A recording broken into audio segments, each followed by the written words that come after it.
Well, we're back again, and it's the 10th Colonel Marbles Miniatures Review vidcast, and it's been quite a slow week this week, but I still feel I've got plenty here for you to enjoy. And because it's been such a slow week for new miniatures, I've actually taken the opportunity to go back a few weeks and pick up on some miniatures that I overlooked in my previous top 10s. Okay, let's crack on. Sponsored in part by Rattlehead Games, now offering Morgan Keith Studios products. Kicking us off at 10 this week, it's Newbold World. This is Mikhail Leontim, a Lion Man type figure from Newbold, designed by Ian Newbold himself and sculpted by Martin Baker.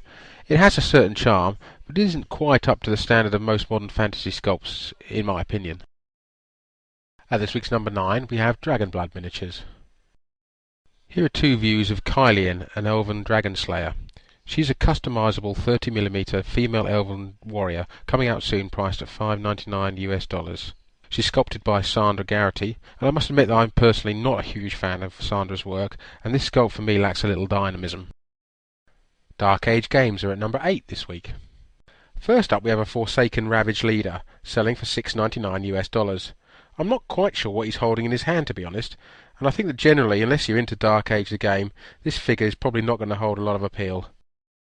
Next up is a Scarred Bone Dock, going for $5.99 US. This is much more like a pretty weird looking individual that would look great in any collection, although his legs pose, is a little weird. At 7 this week is our old chum Bob Ollie. As I understand it, this Ranger is the first of a new series of one-off sculpts by veteran sculptor Bob Ollie. It has a height of 32mm and costs £3.50 UK. A very nice piece, I think, great for a role-playing game character. All the way from France this week at 6 it's Rackham. This is Cassilis Venom and his weapon bearer Sidiami. It's an exclusive miniature that apparently you can only pick up at the French Salon de Jeu con. I must say that I really like the sculpt of the little kid with his wooden horse, probably a lot more than I like the main assassin figure. Reaper miniatures are at number 5 this week. Now there are a number of new pictures released this week of upcoming greens from Reaper miniatures, including first up from Bob Ridolfi, a Halloween Sophie in Catgirl costume. Now since there are quite a few of these new releases, I'm just going to rattle through them. Here's Diva, an Angel by Jeff Grace. And next up it's Daymar Hawkwinter by Gene Van Horn. Next up we have Bobby Jackson's Pirate Crewman Mercenary. This is one of two. But this is my favourite of the current releases. It's Rod Blackcreef, Mercenary Sergeant by Bobby Jackson again. And although it's supposed to be a male character, I guess, it does look strangely female in the face. Hanging tantalisingly just outside the top 3 this week is Freebooter miniatures. Werner Klock has sculpted a new sorceress for our delectation and delight. It's in kit form and has 7 parts with a total height of 37mm. It's a really nice clean sculpt, but perhaps just a little pricey at €11.50. This episode sponsored in part by the Fiend Foundry, who produce quality resin terrain at an affordable price. Thunderbolt Mountain take the number 3 position this week. This is a lovely simple sculpt of a wolf by Tom Meyer.